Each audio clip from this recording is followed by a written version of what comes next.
Assalamu alaikum wa rahmatullahi wa barakatuh, everyone. How are we doing today? Doing good, we're doing good. Alhamdulillah, alhamdulillah. So thank you, Sister Shona, for the introduction. I really appreciate it.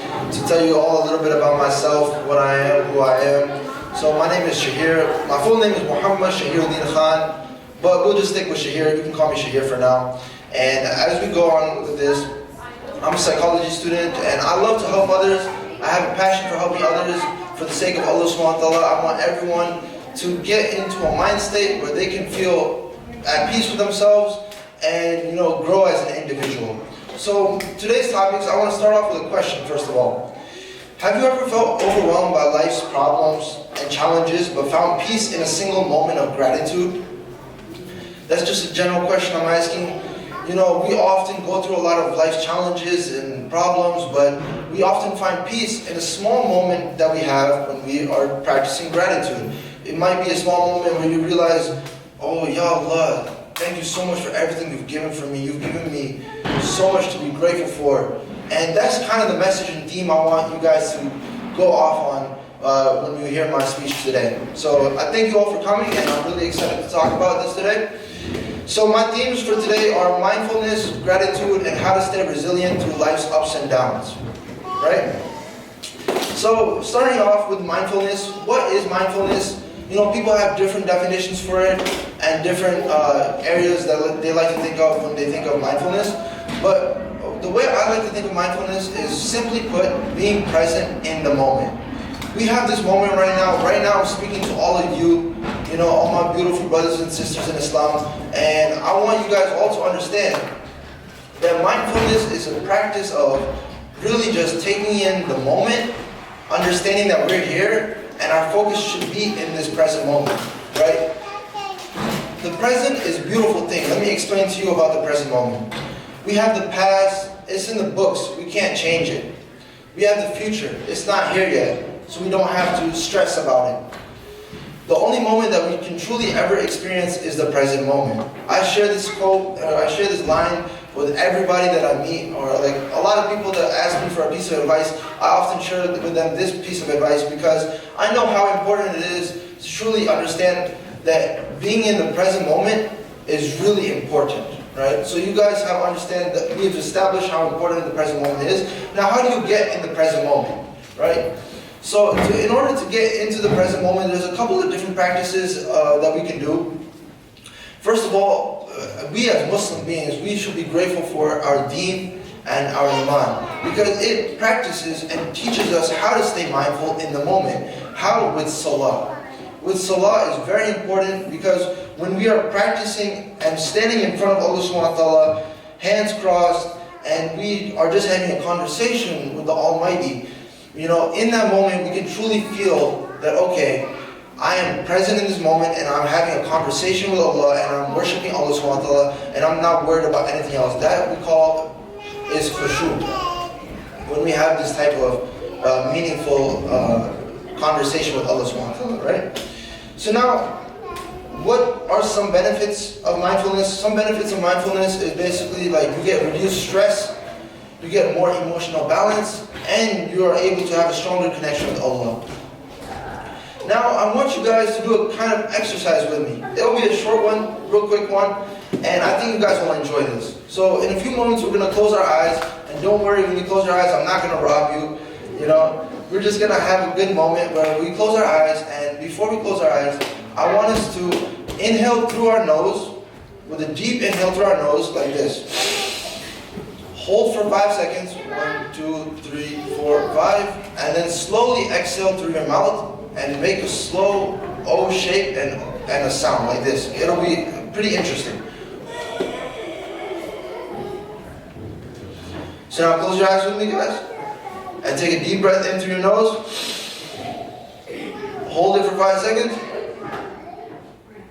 Then exhale slowly. Once more.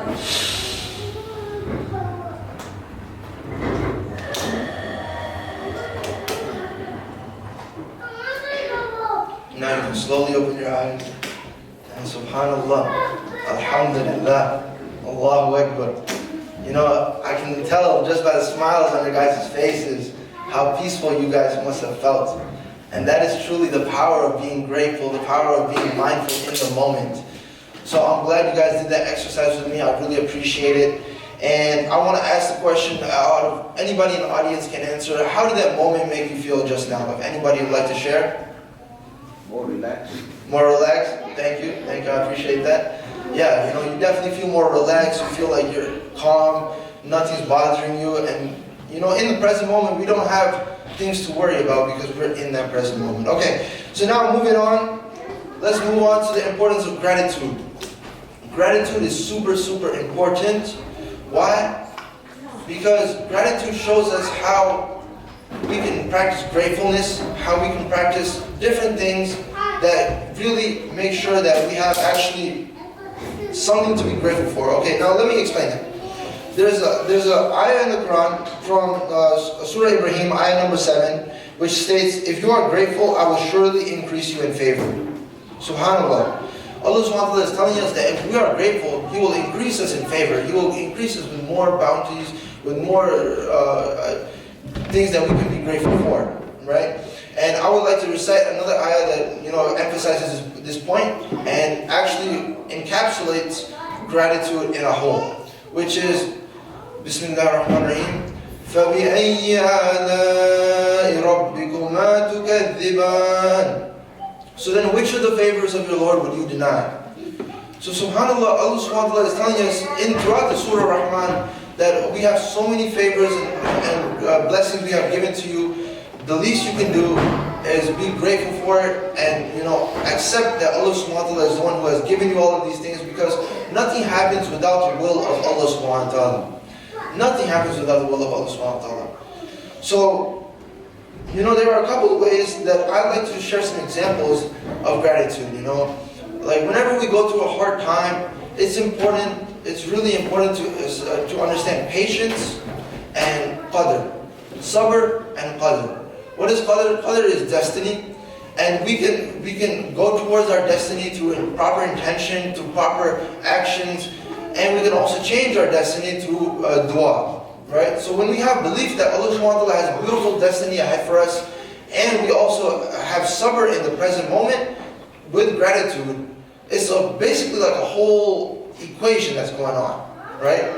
Where we have sabr, patience, gratitude, and we have belief in the destiny, then all of that combined together leads to a more peaceful and balanced approach towards life. So I hope you guys are following me so far. Another way that you can practice gratitude is, of course, I want you guys to try this, which is gratitude journaling and verbal thankfulness in du'as, which is very important. If you wake up every day, I want you guys to go and try this. Write down in your journal, not your phone, because you don't want to wake up to just having a phone screen time, That's not the most efficient way to start off your day. But rather, pick out a pen and paper and write down 3 things that you are grateful for.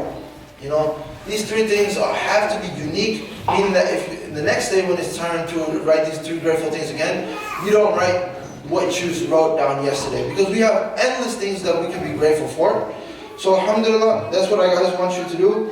And just a quick question to any of you guys, what is one thing you're grateful for today? If anybody'd like to share.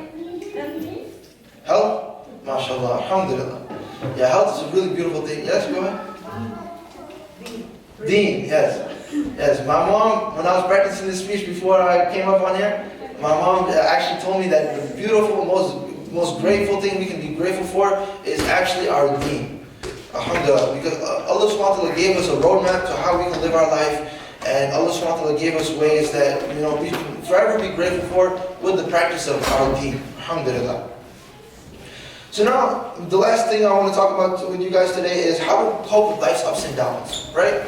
So we have a lot of things in life, right, that I want you guys to think of this analogy where we're waves at a beach. They go up, they go down, they go up, they go down. But guess what? Just like the waves at the beach never end, the trials and tribulations of this world, they don't end, right? That doesn't mean we can lose hope, but that rather means that we should be like surfers.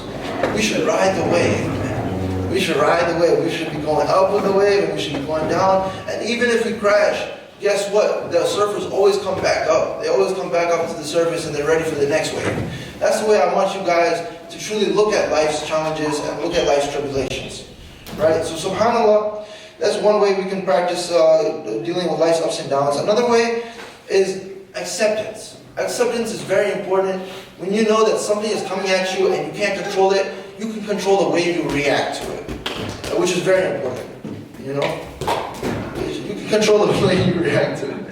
But anyways, subhanAllah, alhamdulillah, I want to give an example. Let's say you have two arrows coming at you, right? And the first arrow that comes at you is actually the first pain that you might feel from a physical or emotional challenge that you're facing, right? And the second arrow is actually what is called your reaction towards that first initial pain. The second arrow is optional, meaning that if you allow yourself to not react to it in a negative way, where you stay in a down moment and you stay like, okay, I'm actually going to be suffering, oh my life is so bad, why is this happening to me? Like, you can think like that, and it's okay, it happens.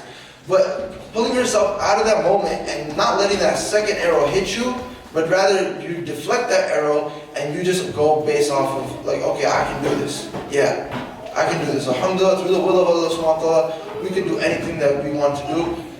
And inshallah, we can do it. You know, it's like a simple thing. It's a simple statement. But having that type of mindset can actually change the way you view life's ups and downs. Another way you can have practical strategy for dealing with life's ups and downs is having a mindful reflection in salah.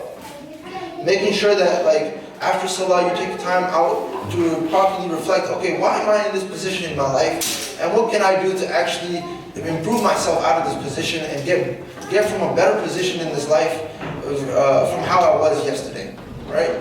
We can always improve on ourselves. We can always improve on the way we interact with others, the way we interact with Allah subhanahu wa ta'ala, and we should always try and improve one step at a time.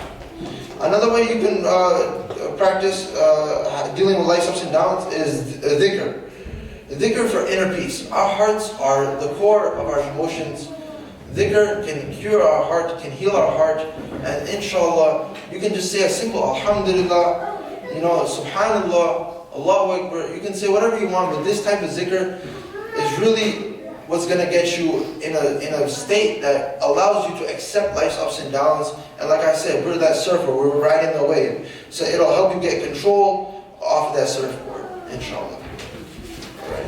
And the last thing is, what if I told you the key to happiness isn't just joy, but rather it's accepting that joy has ups and downs, and you gotta be content with both joy and sadness in life. You know, just trying to chase a permanent feeling of happiness is something a mistake that I've made in the past, and it's definitely a mistake that I don't want anyone else to have to go through. Because really, if you are being content with life's ups and downs, rather than just chasing a temporary feeling, you will be in a much better place, inshallah. So just to recap real quick, mindfulness, gratitude, and resilience. Say it with me, mindfulness, gratitude, and resilience. Yeah, we got this. There's a beautiful hadith I want to share just to end this off, which is, the Prophet ﷺ said, amazing is the affair of the believer. Everything that happens to them is good. So subhanAllah, even the Prophet ﷺ is telling us that everything that happens to us, whether you may think in the moment it might be bad, it actually is good for you. You know, we go through tests, but they're just equipping us with skills to go through to the next test, inshallah. So I want you guys to implement one small mindfulness or gratitude habit starting today. Today, okay? The best moment to start is now. It's not yesterday, it's not today, it's not tomorrow, it's right now. So inshallah, hopefully I can give you guys the inspiration, the motivation you guys need in order to start practicing mindfulness, gratitude, and resilience. And inshallah, jazakallah khair for listening, and I hope you guys all enjoy the food and everything. Assalamu alaikum.